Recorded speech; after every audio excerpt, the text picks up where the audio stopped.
pastor Eric tem feito um trabalho, está fazendo um trabalho de não só afinar a questão das letras, mas dos compassos, da música. Porque aí o diabo tem feito uma arruaça, barulho excessivo, ritmos absolutamente incompatíveis com o descanso. Eu, quando faço casamento, né, vou para essas festas de casamento e eu não aguento ficar. Você não pode falar. O barulho daquele negócio, e que ele é proposital. Aquele barulho, aquela anarquia toda, aquela zoada. Então eu fico até um pedaço ali e vou embora. Porque não dá para...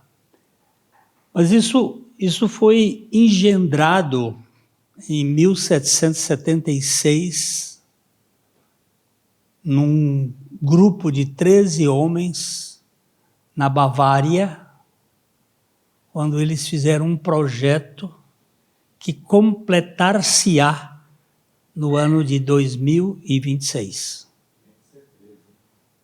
E vocês, por ignorância, a gente não percebe que há uma balada maligna nesse mundo e ela entrou na igreja. A música hoje na igreja é de péssima qualidade, e a letra não se fala. É um negócio de autoajuda e de mexer com a emoção, simplesmente. Eu não sou contra a emoção é uma bênção, mas a emoção é uma bênção puxada pela palavra, e não por esses motivos. Então, o John Faber, um compositor e escritor de letras, ele disse uma coisa muito séria: dá-me o privilégio de eu escrever a letra dos cânticos que o povo canta, e eu formarei o caráter desse povo. Olha que frase. Se nós não tivermos essa consciência de mexer, né, nas letras, porque são pequenos, às vezes, pequenos equívocos, ou pequenos erros que vão nos distrair. Há um hino do cantor cristão, acho que é os 381, que ele fala sobre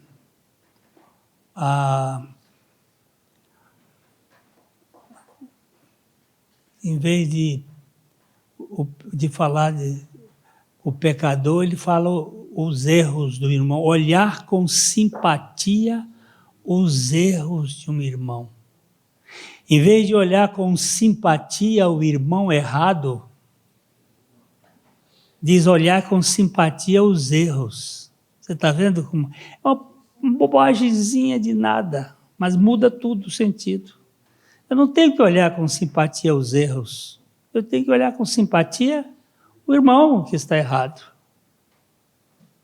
E aquilo gruda na cabeça, e você se distrai e vai cair no brejo. Então, a gente tem que ter muito cuidado com o que se canta, com o que se fala. Eu gosto muito, irmãos, eu vou fazendo umas peneiradas aqui, vocês têm o livro, e eu vou fazendo umas coisas, mas não vou seguir o roteiro do livro todo, mas eu gosto muito aquele texto lá de Atos, capítulo 18. Vamos dar uma paradinha lá, depois a gente volta aqui. Atos.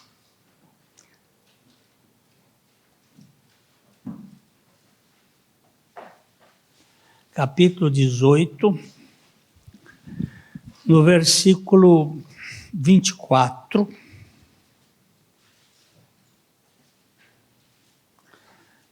Ele diz, nesse meio tempo, né, o apóstolo Paulo estava lá em Éfeso, ele estava pregando e formando a igreja de Éfeso, foi uma das igrejas que ele mais demorou, e nesse meio tempo chegou a Éfeso, Paulo tinha saído de lá, tinham ficado alguns irmãos, inclusive o Áquila e a Priscila, que eram dois irmãos muito ciosos no que se ouvia e no que se falava. Nesse meio tempo chegou a Éfeso um judeu, natural de Alexandria, chamado Apolo, homem eloquente e poderoso nas Escrituras. Pegue aqui algumas coisas. O texto vai dizer que ele era um crente judeu. Ele chegou na igreja de Éfeso. Ele não era um gentio. Ele era um judeu. Então ele tinha uma cultura. O cristianismo do primeiro século, ele tem dois backgrounds, duas culturas por trás.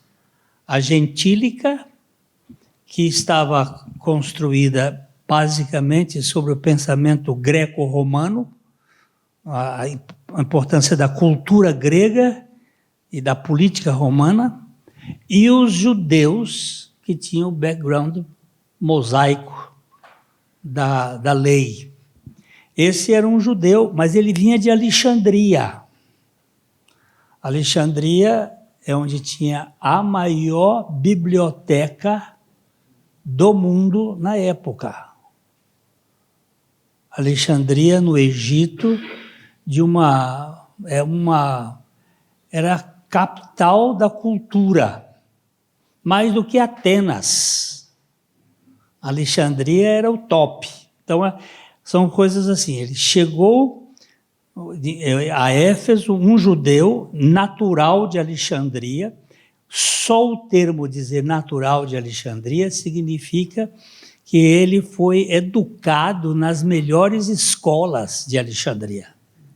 E vocês sabem que judeu prima por educação.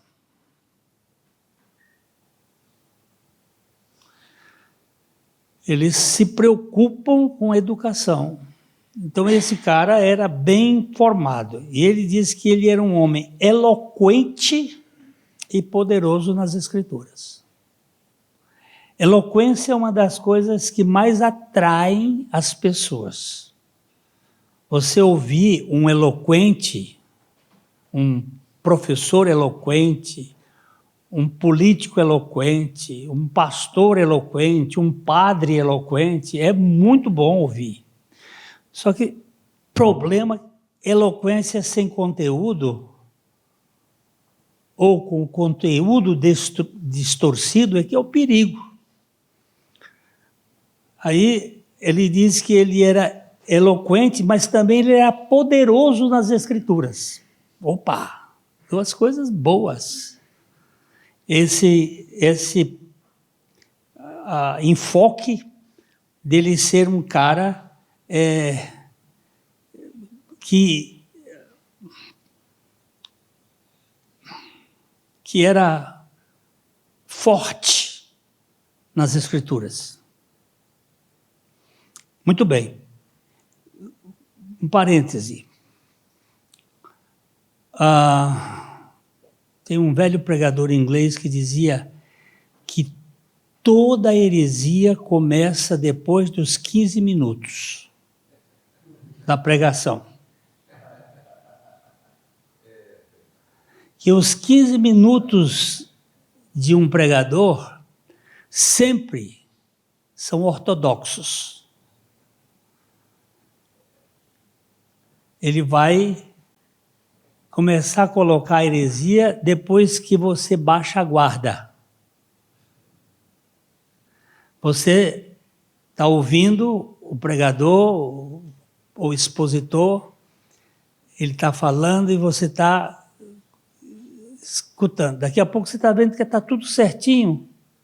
Você sai da beta e entra para a alfa. O que é isso? A onda cerebral. Você sai da vigilância e cai no estado de acomodação, de descanso. Não está tudo certinho.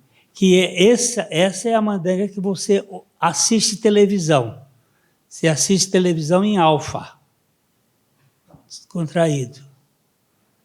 E ali onde eles jogam a M na mente sua e na minha. Porque você está relaxado.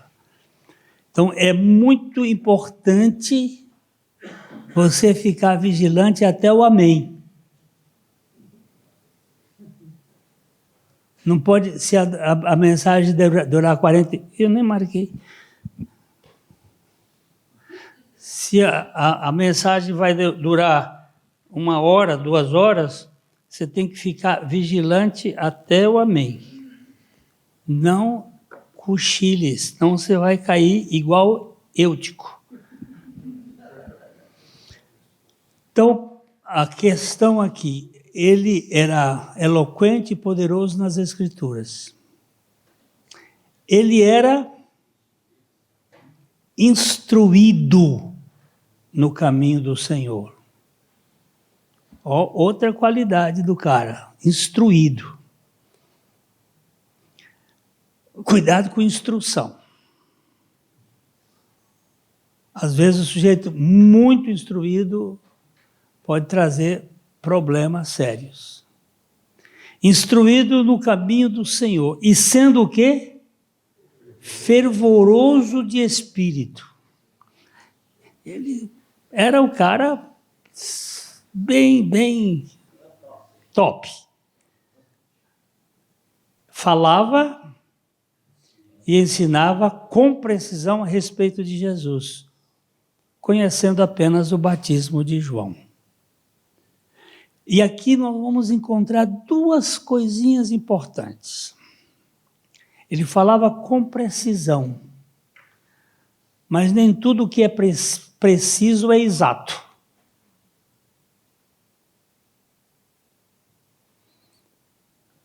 Nem tudo que é preciso é exato.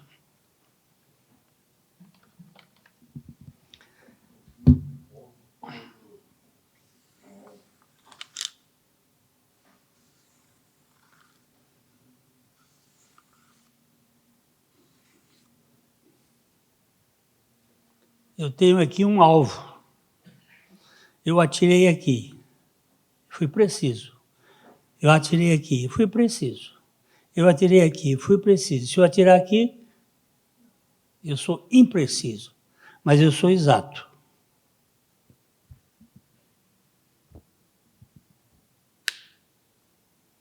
A exatidão é quando vai no alvo, no ponto. Ponto central. Uma pessoa pode ser precisa, mas está no entorno. Eu estou chamando essa teologia do entorno. O que é teologia do entorno? Você falar de muitas coisas certíssimas da Bíblia, mas não está indo no alvo. Foi por isso que o apóstolo Paulo diz assim: eu esqueci das coisas que para trás ficam, e eu avanço para as que diante de mim estão no alvo da soberana vocação de Deus em Cristo Jesus. Esse é o exatidão. Então, aqui nós vemos isto. Ó. Ele só conhecia o batismo de João. Quantos batismos existem?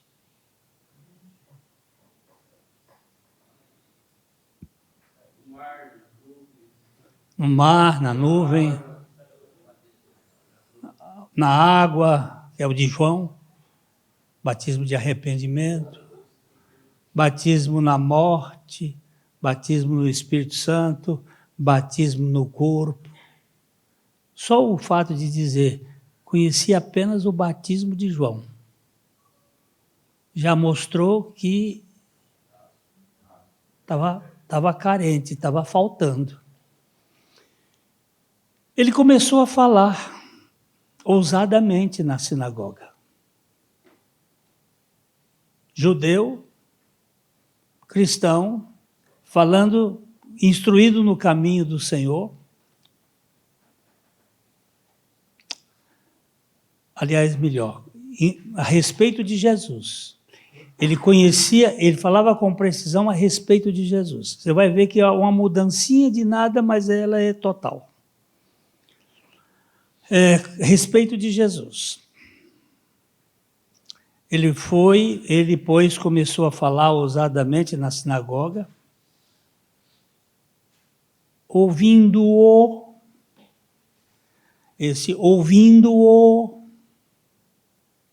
eles não pararam nos 15 minutos. Ouvindo-o, quem que ouviu? Nesse tempo, Priscila estava na frente do Áquila. Porque depois Áquila passa na frente da Priscila. Na Bíblia, tem muita importância. Ela era uma judia bastante dominante. Ela fazia parte do feminismo da época. Depois vai trocar Áquila e Priscila. Quando eles tomam maturidade, também troca. Porque primeiro foi formado Adão e depois Eva. E essas mudanças estão registradas não por acaso. Quando mulher começa a mandar demais, alguma coisa está errada. Mulher não pode mandar. Mulher tem que andar ao lado do homem. Ela não é capacho, mas ela é companheira. Quando mulher manda, filho desorganiza. Isso está sendo provado. É duro ouvir esse negócio, mas esse feminismo veio trazer um problema seríssimo para a sociedade. E aqui, depois vocês vão ler com cuidado, aí vocês vão, quando o Áquila passa para frente da Priscila, as coisas melhoram. Eles vão, inclusive, organizar a igreja. E outra coisa eu vou dizer logo aqui, não existe na Bíblia pastora. Existe mulher de pastor. Isso tem trazido grande problema. Quando a mulher pode ser uma grande bênção, mas ela não pode ser pastora, porque a Bíblia não dá lugar para isso. E nós falamos que a Bíblia é a nossa regra de fé e prática. Então, isso eu estou passando aqui. E tomaram-no consigo. Ó. Priscila e Áquila, eu imagino os dois assistindo o Apolo falar. Lá na igreja, na sinagoga. Papapá, fervoroso, coisa linda, coisa maravilhosa. O Apolo estava terriçando.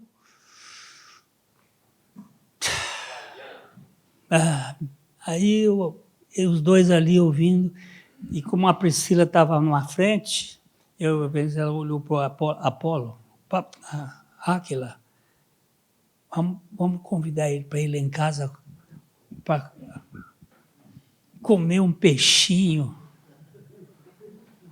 Vamos lá, chamar esse menino, vamos conversar. E, olha, eu acho os detalhes da minha Bíblia linda. Tomaram-no consigo. Olha que sutileza elegante. não vai na frente de todo mundo, não vai sendo rude. Tomaram-no consigo e com mais exatidão lhe expuseram o caminho de Deus. Olha a palavra exatidão aqui. Ele falava com precisão a respeito de Jesus. E com mais exatidão. O caminho de Deus. Quem é o caminho de Deus? Eu sou o caminho, a verdade, a vida. Com mais exatidão. E querendo ele percorrer a Acaia, animaram-no os irmãos e escreveram aos discípulos para o receberem. E tendo chegado, auxiliou muito aqueles que, mediante a graça, haviam crido. Eu entendo que o seminário de Áquila e Priscila, ou de Priscila e Áquila, com Apolo ali na casa, foi importantíssimo. Tirou ele da teologia do entorno e colocou na centralidade de Cristo. E aqui depois assim,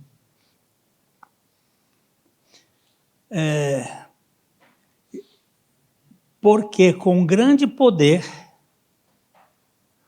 convencia publicamente os judeus, provando por meio das Escrituras, agora preste atenção, que o Messias é Jesus. Ele não falava do Messias, Cristo. Cristo é o Messias. Ele falava do Jesus histórico. Ele agora pegou e disse que convencia pelas Escrituras que Cristo é Jesus. Você vê que detalhe?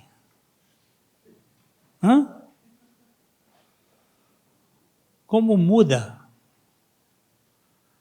Então nós hoje temos muita coisa, mas a gente não tem conferido as Escrituras.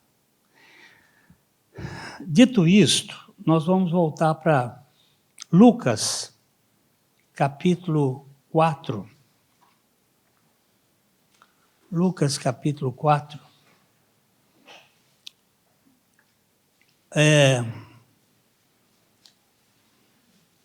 Verso 16.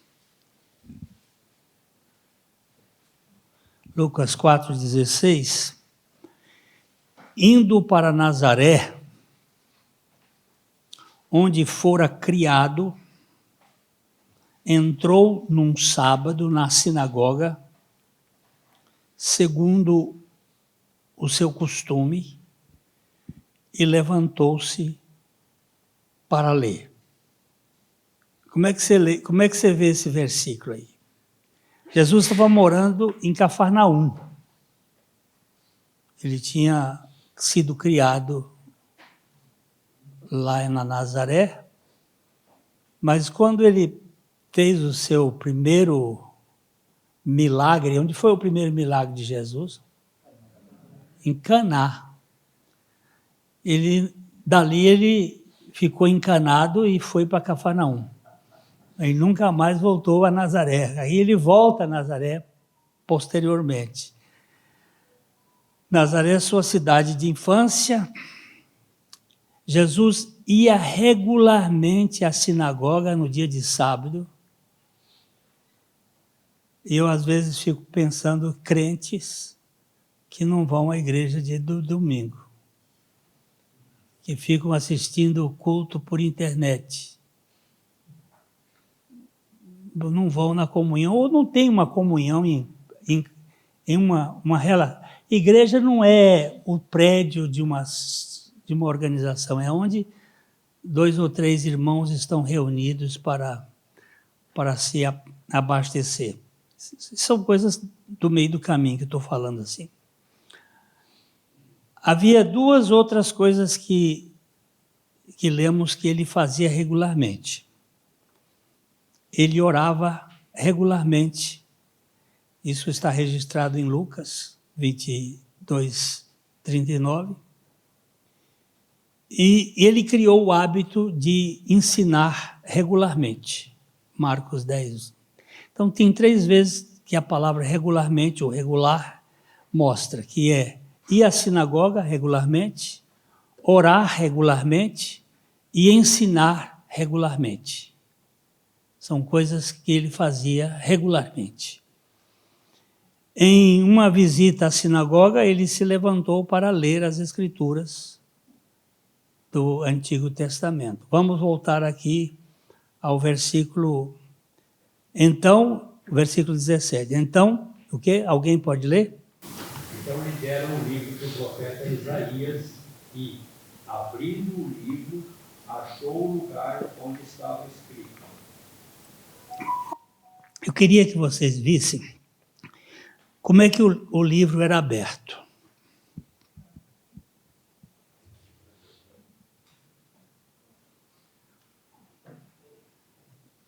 Não é como nós fazemos hoje. O livro era lido na sinagoga e ali ele ficava. No outro sábado, ele já tinha rolado e eles iam só rolando o livro. E cada sábado caía um pedaço para um. Então eles tinham a leitura do Pentateuco, tinha a leitura dos profetas e tinha a leitura dos salmos ou dos livros de sabedoria.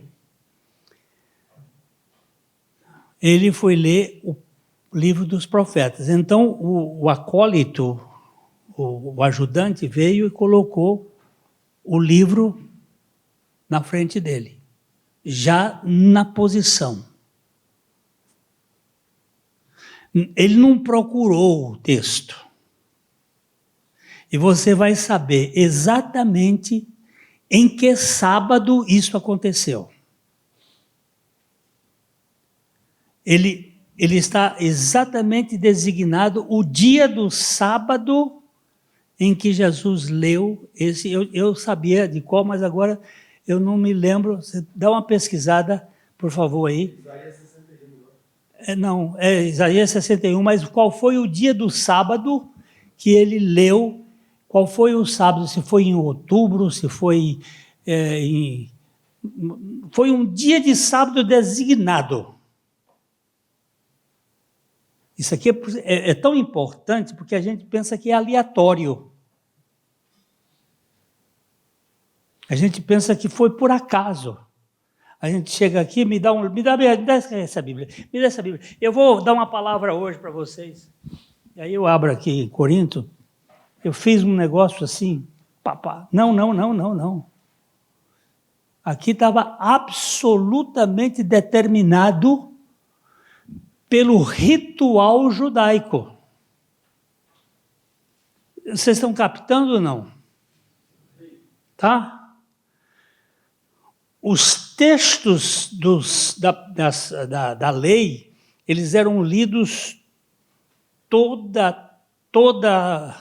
sábado, obedecendo, começando lá em Gênesis e indo até Deuteronômio, obedecendo a ordem. Então, em cada sábado, eles não eram capítulos, porque capítulos e versículos só surgiram do 9º século da nossa era para cá. Mas tinha os pedaços que eram lidos.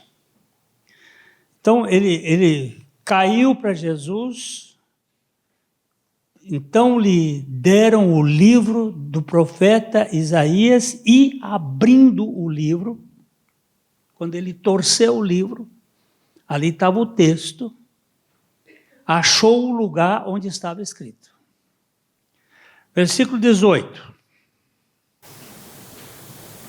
O Espírito do Senhor está sobre mim, pelo que me ungiu para evangelizar os pobres, enviou-me para proclamar libertação aos cativos e restauração da vista aos cegos, para pôr em liberdade os oprimidos. Pode ler até o 19. E apregoou o ano aceitável do Senhor. E apregoar. Agora eu preciso que vocês leiam Isaías 61, 1 e 2.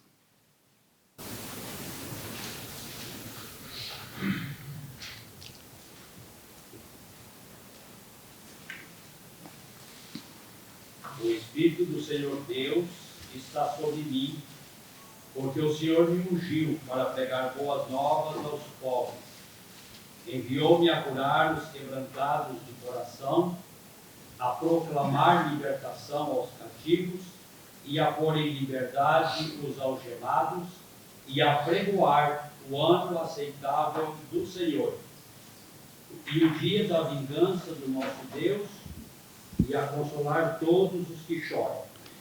Por que ele cortou metade do versículo?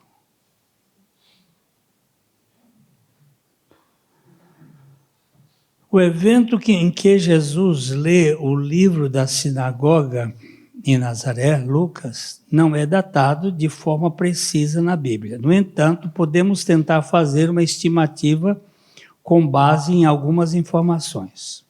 O relato de Lucas 4 acontece logo após o batismo de Jesus, que na tradição ocorreu por volta do outono, durante o mês de Tsri, setembro, outubro, no calendário gregoriano, seguido pelo período de 40 dias no deserto, assim colocaria a ocasião por volta de novembro ou dezembro.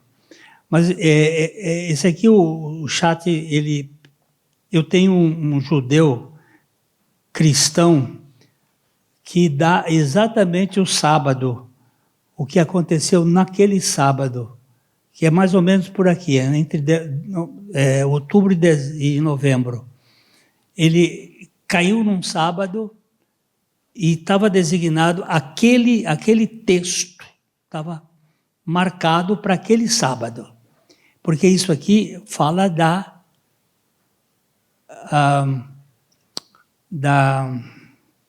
oh meu Deus,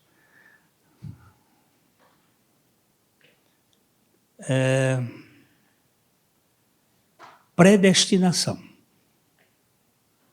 Não foi um negócio aleatório, estava designado para ele ir naquele dia e para ele falar e ler aquele texto. Não existe alguma coisa fortuita, casual dentro do propósito de Deus. E aqui também nós vemos que ele corta o texto. Ele fala de algumas coisas, nós vamos olhar, porque isso aqui nós estamos falando de eleição e predestinação. O Espírito do Senhor, Deus está sobre mim, porque o Senhor me ungiu para pregar boas novas aos quebrantados, enviou-me a curar os quebrantados de coração. A versão utilizada aqui é uma versão diferente daquela utilizada no Evangelho de Lucas, que é a versão mais Septuaginta, onde dá umas diferençazinhas. Mas aqui no versículo 2 ele diz apregoar o ano aceitável do Senhor, e ele corta. Mas e o dia da vingança do nosso Deus e a consolar todos os que choram. Por que ele cortou? Vamos embora. Fica guardado aí. E não dorme, tá? Porque depois a heresia vai entrar e você já foi. Não durma.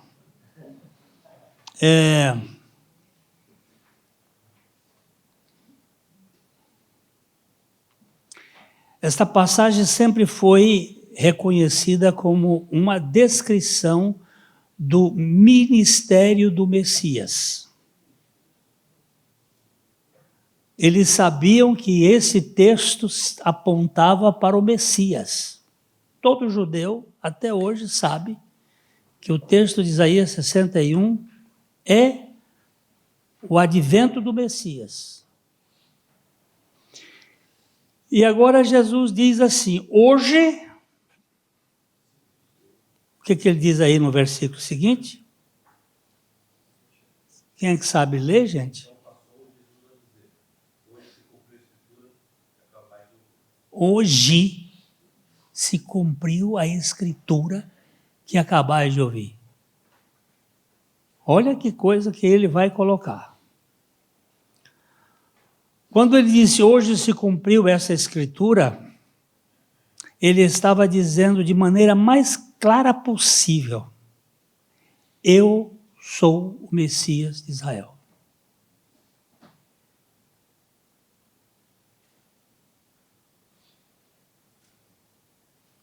O texto que apontava para o Messias estava designado para aquele dia.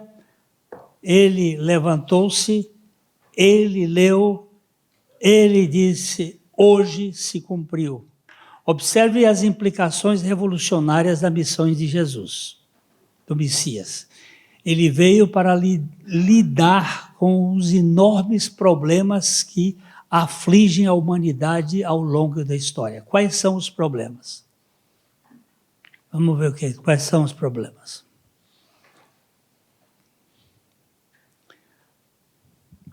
Para que ele foi enviado?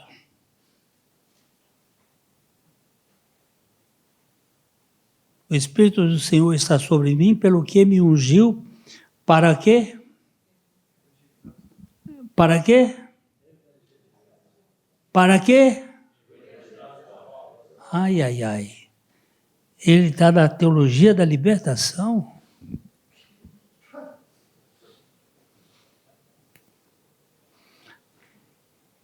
O cara está aí na evangelizar os pobres. Né? O que é pobre?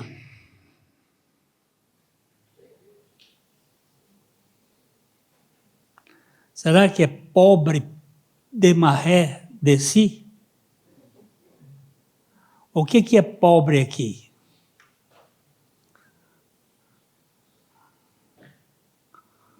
Será que pobre significa simplesmente uma questão que não tem dinheiro?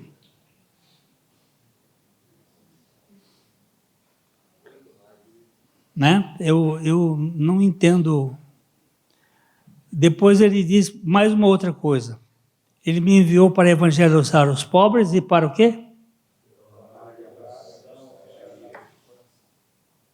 Ele veio para curar os tristes.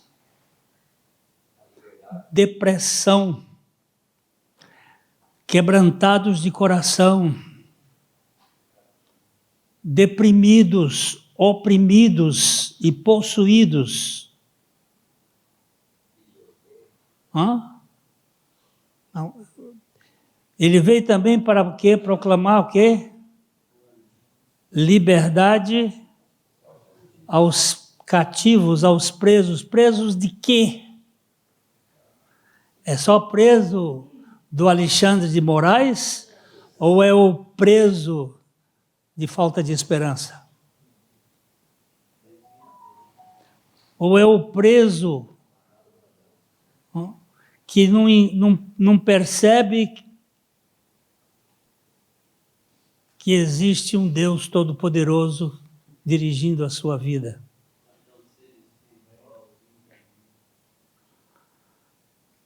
Então, ele veio para pregar o evangelho aos pobres, ele veio para curar os tristes, ele veio para proclamar libertação aos prisioneiros, aos cativos, ele veio para recuperar a visão dos cegos, aqueles que não têm perspectiva. E ele veio para pôr em liberdade aqueles que são opressos. Opressão. Hoje nós vemos muita gente oprimida. É difícil você crer que o sujeito é uma nova criatura. Porque ele carrega um peso na sua alma. Ele é uma pessoa que você conversa com ele, como é que vai? Tudo bem.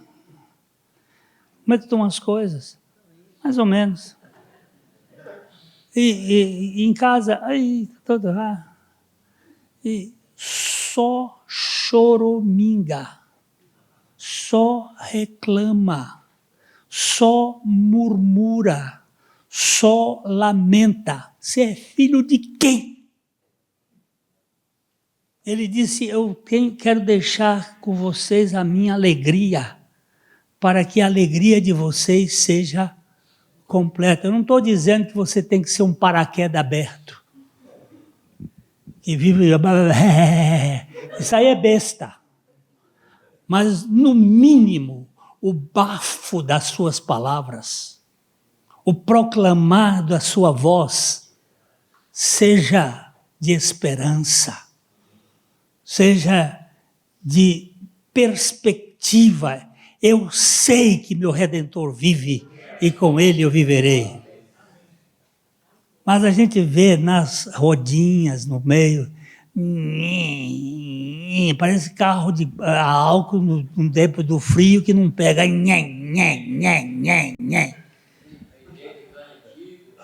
Pois é uma turma de sapos murmurentos. Em suma, ele veio para proclamar o ano aceitável, o amanhecer de uma nova época para as multidões suspirantes e soluçantes desse mundo. Ele veio para trazer o idílio da alegria. Aleluia, aleluia, aleluia, aleluia, aleluia, aleluia. Espera aí, cara. Jesus Cristo ressuscitou e essa turma de boca de sapo. Cultura de um mundo falido. Ele se apresentou como a resposta para todos os males que nos atormentam. Quais são os males que nos atormentam? Pobreza de espírito, escravidão da alma, tristeza no coração, sofrimentos físicos e opressão maligna. Todos os problemas dessa cultura, ele veio para apresentar. E é verdade, quer você pense nesses males em um sentido físico e espiritual, ele veio para trazer a resposta. Cristo é a resposta. E é significativo que ele tenha parado de ler nas palavras para proclamar o ano aceitável do Senhor.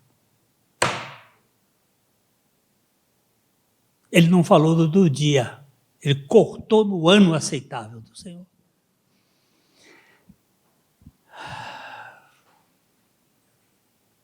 Ele não acrescentou o restante das palavras de Isaías e o dia da vingança do nosso Deus. Porque não era naquele tempo que ia se cumprir. O dia da vingança do Senhor vai se cumprir agora.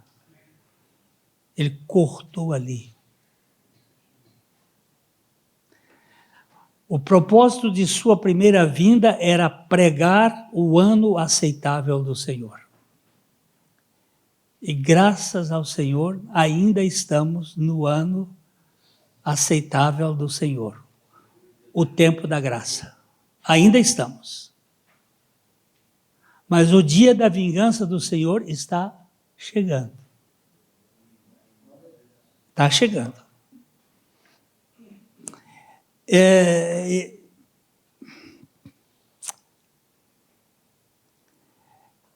Esta presente, a era da graça, é o tempo aceitável, é o dia da salvação.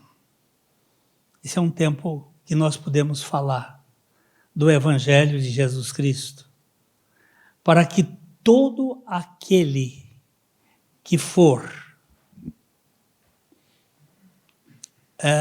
dado pelo Pai ao Filho, convencido do seu pecado pelo Espírito, vivificado espiritualmente pelo poder da palavra, sejam salvos.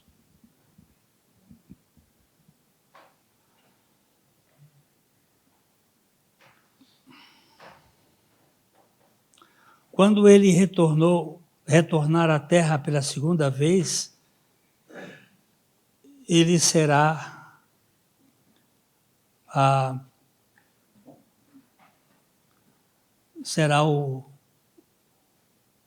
o leão da tribo de Judá. Porque na primeira vez ele é o cordeiro ferido. E o dia da vingança do nosso Deus vai se cumprir. Note que o tempo aceitável é falado em ano e o tempo da vingança como um dia. A Bíblia tem tudo certinho. O ano significa um tempo mais longo, um dia é um tempo mais curto. Então ele está usando aqui essa terminologia. No versículo 22, o que aconteceu no versículo 22? Todos lhe davam testemunho e se maravilhavam das palavras de graça que lhe saíam dos lábios. E perguntavam: não é este o filho de José? Uau! Logo começam as coisas, né? Eles ficaram admirados porque eles perceberam. O negócio aqui é mais sério do que nós estamos vendo. O cara está falando coisas... Eles ficaram maravilhados das palavras de graça. Não foram palavras da lei. Foram palavras inclusive, de alento, de redenção. Mas quem é esse cara? Eles não disseram que era o filho da Maria. Não é esse o Pichote, filho do José? Não é o Piá. É esse o sentido depreciativo. O filho do... Hoje os arqueólogos estão dizendo que José não era carpinteiro, era pedreiro, porque não tinha madeira naquele tempo lá para fazer. Essas brigas aí. Mas o carpinteiro ou pedreiro, não é esse o filho do artesão? Ele não é filho de príncipe, não tem pedigree de fariseu. Quem é ele? Não é filho de José. É sempre uma ideia de desqualificar pelo que a pessoa faz, não pelo que a pessoa é. Eles falaram, obviamente ficaram impressionados, eles falaram bem dele, tendo sido atraídos a ele por suas palavras graciosas, mas aqui há uma depreciação do carpinteiro, do pedreiro, que havia se desenvolvido ali na sua terra e ele não fez farmácia na Universidade de São Paulo. Não é, professor? As pessoas ficam... Não fez doutorado na Alemanha, ele fez... Quem é esse? Ele estudou aí no... Escolinha. A gente tem a ideia, nós criamos esses arquétipos de ilustres.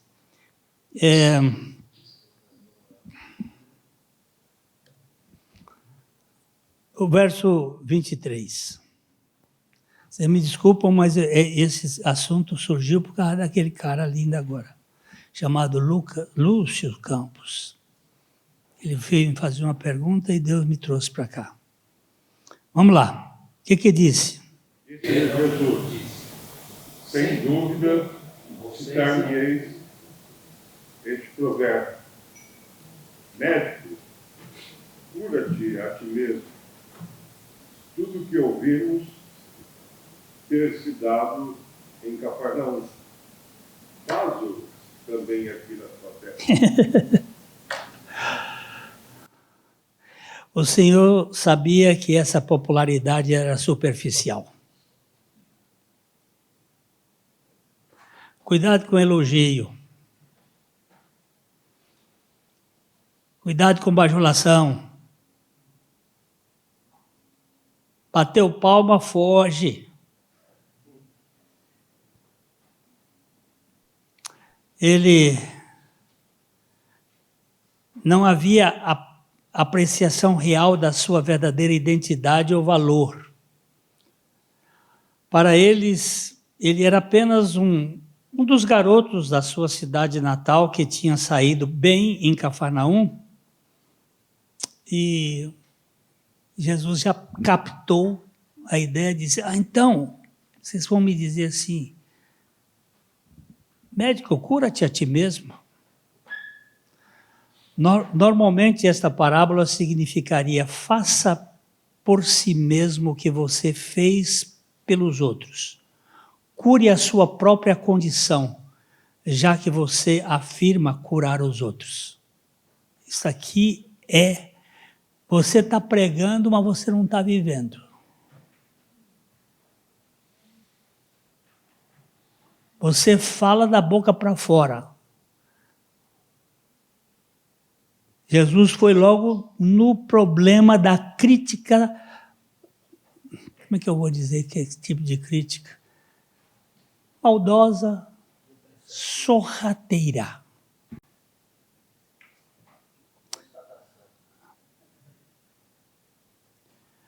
Mas aqui o significado é um pouco diferente. É explicado nas palavras que se seguem. Tudo o que ouvimos que foi feito em Cafarnaum, faça também aqui em sua terra, isto é, em Nazaré. Mostra que você... E ele já tinha curado coxo, já tinha libertado gente.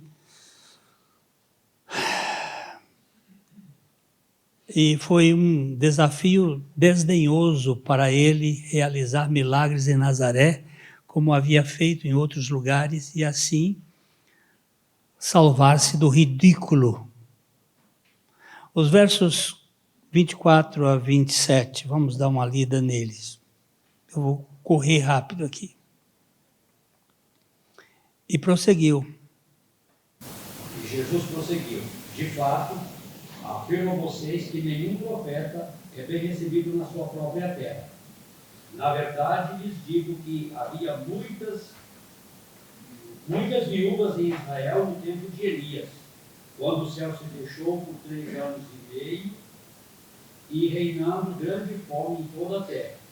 E Elias não foi enviado a nenhuma delas, a não ser a uma viúva de Sarepta de Sidom. Havia também muitos leprosos em Israel nos dias do profeta Eliseu, e nenhum deles foi purificado, a não ser Naamã. Ai. Agora o negócio apertou. Agora ele chutou bem na boca do estômago.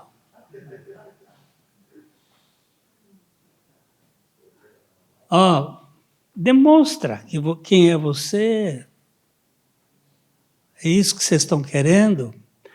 Jesus agora, ele vai ofender o judeu da maneira mais drástica.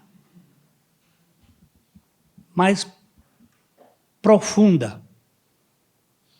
O Senhor respondeu afirmando um princípio enraizado nos assuntos humanos. Grandes homens não são apreciados em sua própria vizinhança. Primeiro, isso é muito claro. Os da família não dão valor àqueles que são os que fazem mais.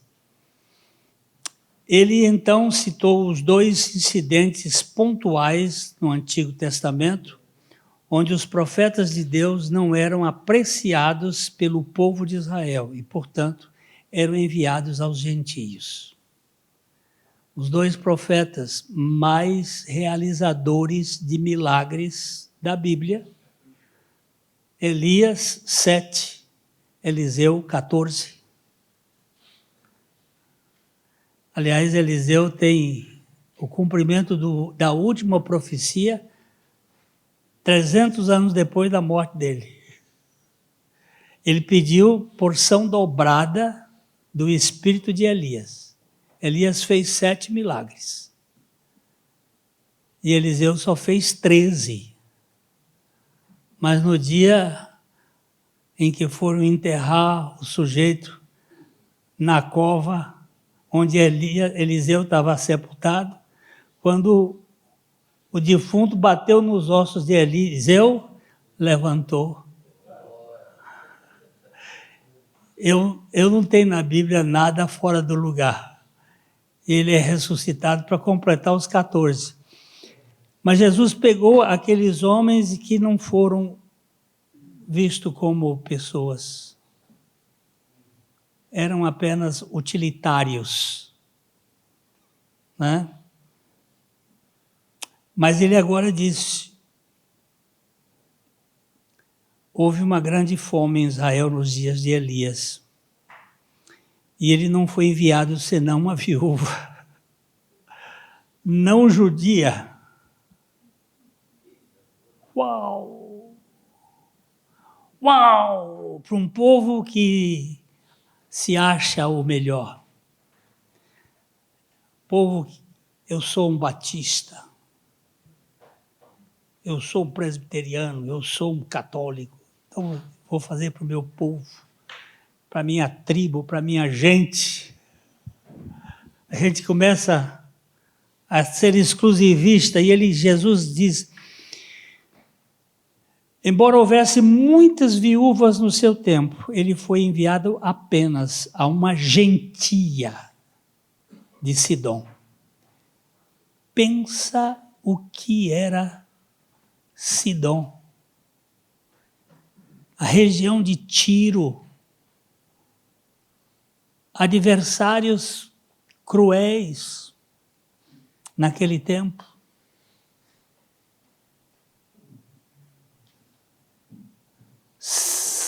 Sinete de Satanás,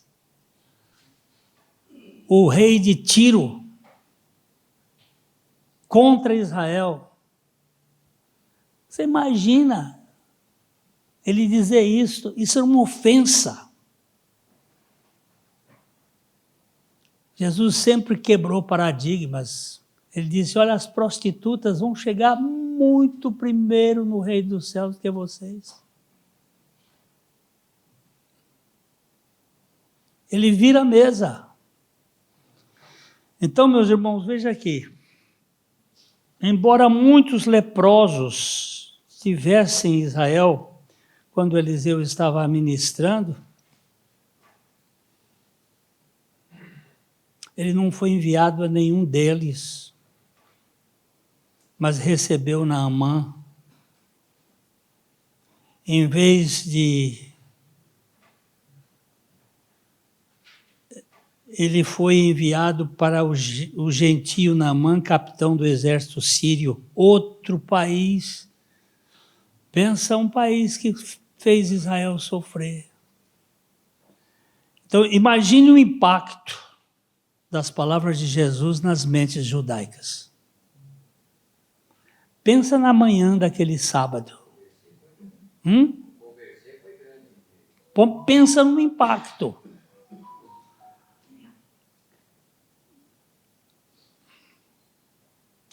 Mas aqui o Senhor colocou todos os três acima dos judeus descrentes. O que ele estava dizendo é que a história do Antigo Testamento estava prestes a se repetir. Apesar dos seus milagres, ele seria rejeitado não apenas pela cidade de Nazaré, mas pela nação de Israel. Ele então se voltou para os gentios, assim como Elias e Eliseu haviam feito.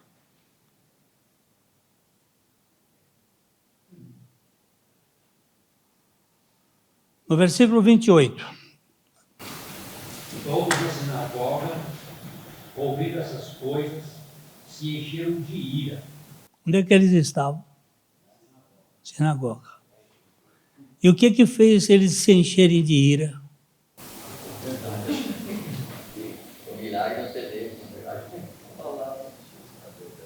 Olha só. Enquanto você não fosse aceito como especial, ou quando lhe tirarem a especialidade, a sua importância, aí vira a mesa. Por isso que a mensagem da cruz, ela é ofensiva, horrorosa, porque ela tem que acabar com a nossa altivez. E não só a altivez arrogante, é a altivez politicamente correta.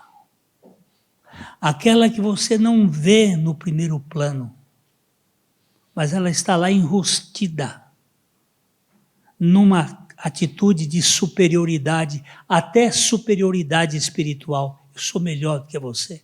Eu sou da turma do novo nascimento. Irmãos, o perigo é mais sério do que nós estamos pensando.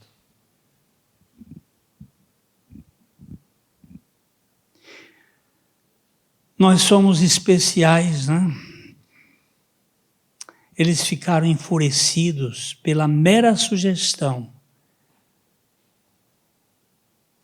do favor sendo mostrado aos gentios. De Jesus ter falado de um leproso e de uma viúva, que foram beneficiados, e não o povo de Israel.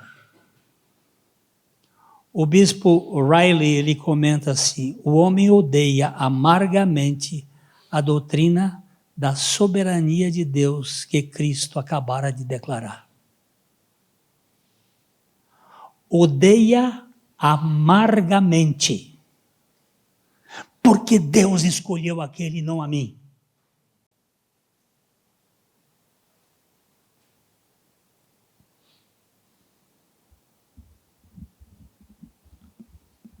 Esta doutrina da soberania de Deus tira qualquer um do sério.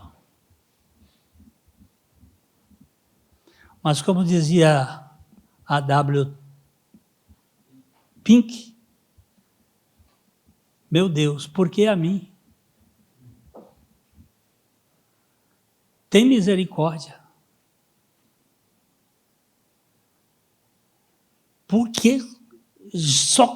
Porque comigo o Senhor me escolheu. Meu Deus, misericórdia.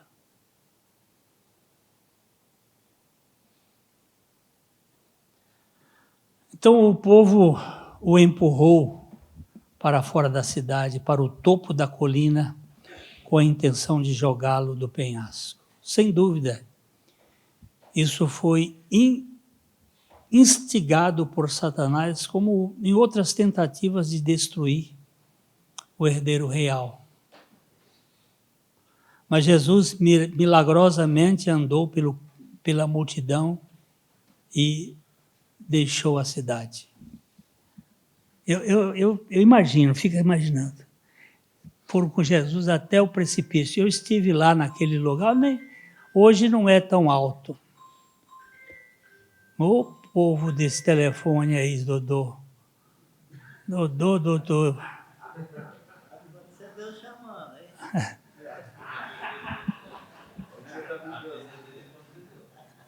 Então, hoje não é tão alto, porque 2.000 anos de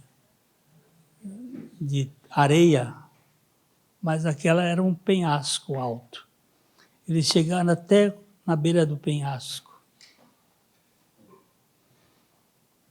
O que ele fez? Simplesmente, a Bíblia diz que ele passou pelo meio deles. Ali houve uma autoridade substancial. Ele disse, não chegou a minha hora, vocês não podem fazer nada. Vocês só vão fazer quando eu me entregar. Quando eu me der voluntariamente. Porque ainda não era esse o propósito. Mas aqui, meus irmãos, nós temos em Nazaré a doutrina da eleição e da predestinação claramente mostrada, que há um Deus que rege cada detalhe da nossa vida. Nós não temos como dizer, eu vou fazer. Você não faz. É Ele que faz. É Ele que vai realizar tudo. Mas depois eu vou citar o texto correto do Jonathan Edwards. A graça de Deus, na graça de Deus, Deus faz tudo. E eu também faço tudo. O que Ele determinou para eu fazer. Porque não existe graça indolente ou graça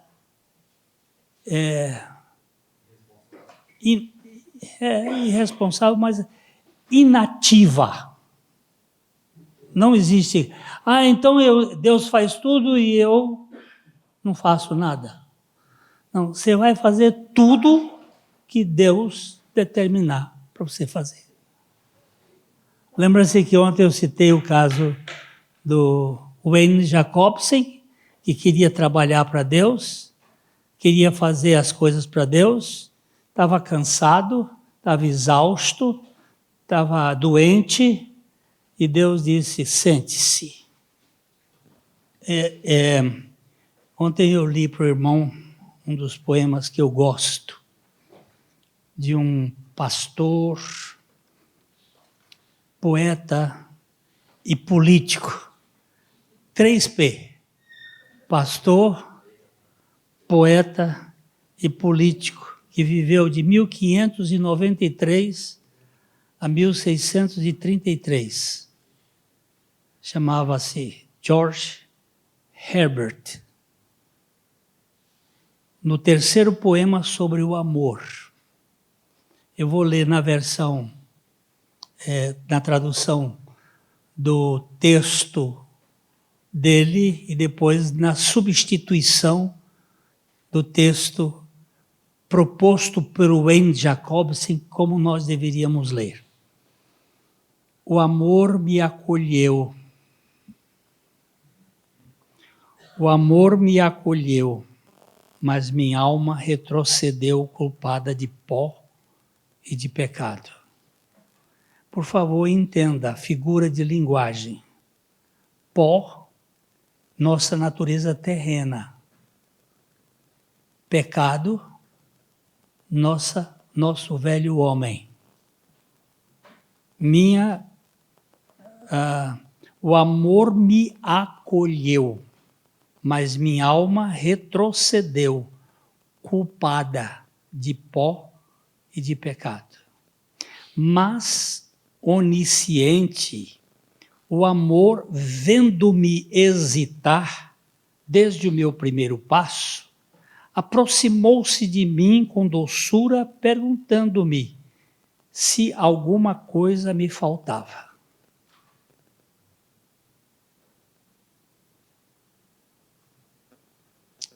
Ser um convidado, respondi, digno de estar aqui. O bicho presunçoso. O amor se aproxima com doçura, perguntando o que me falta, o que me faltava. Ser um convidado. Eu não fui convidado para a festa. Eu não sou reconhecido. Ser um convidado digno de estar aqui. O amor disse, tu és o meu convidado. Eu? Mau, ingrato, oh meu amado, não posso olhar para ti. Presta atenção na safadeza do ser humano.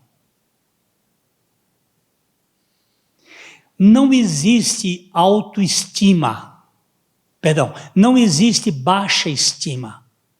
Existe autoestima invertida. Você chama a atenção de baixo para cima.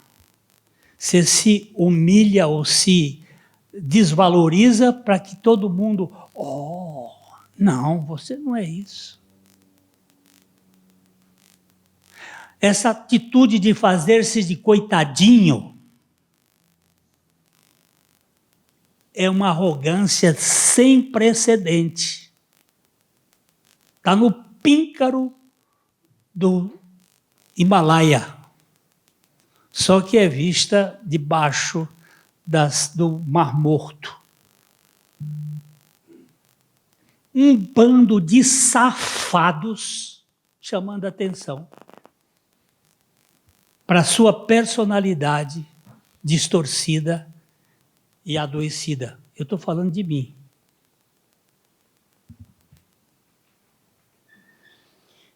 Eu, mau, ingrato, oh meu amado, não posso olhar para ti.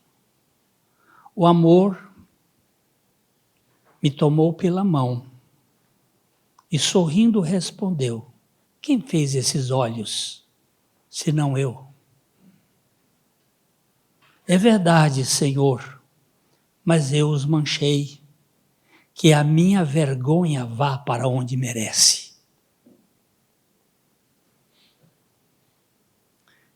Eu sou sujo. Ah, e tu não sabes, diz o amor, quem foi que assumiu a crítica toda sobre si? Você não sabe quem foi para a cruz? Você não sabe quem que assumiu todo o custo do seu pecado?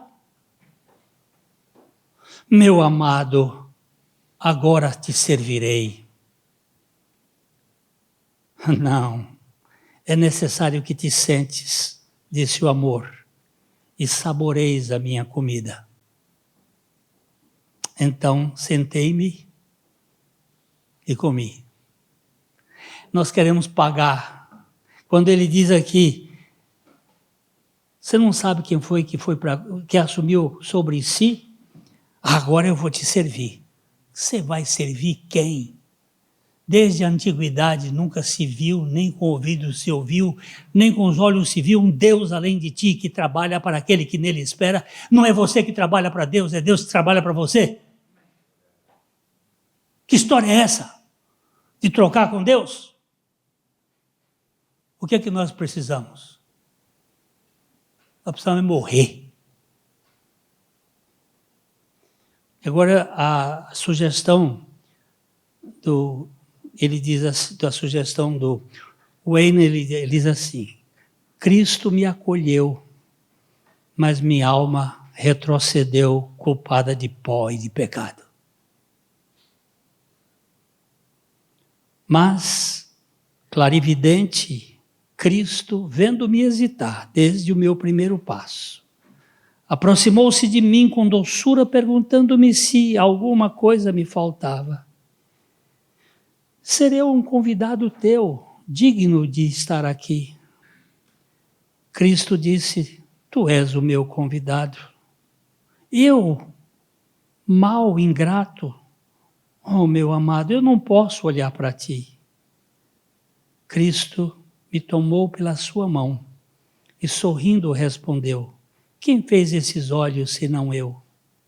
É verdade, Senhor, mas eu os manchei, que a minha vergonha vá para onde merece.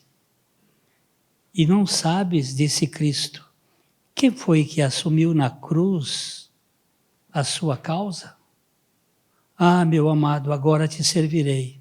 Não, é necessário que te sentes, disse Cristo, e saboreis de mim mesmo. Então sentei e comi. Pensa num troço bem feito. Para mostrar, gente, nós estamos mais preocupados em ser executivos do que em ser participantes do banquete. Senhor, tem misericórdia de nós, tem misericórdia de mim. Me faz um dependente da tua graça. Amém?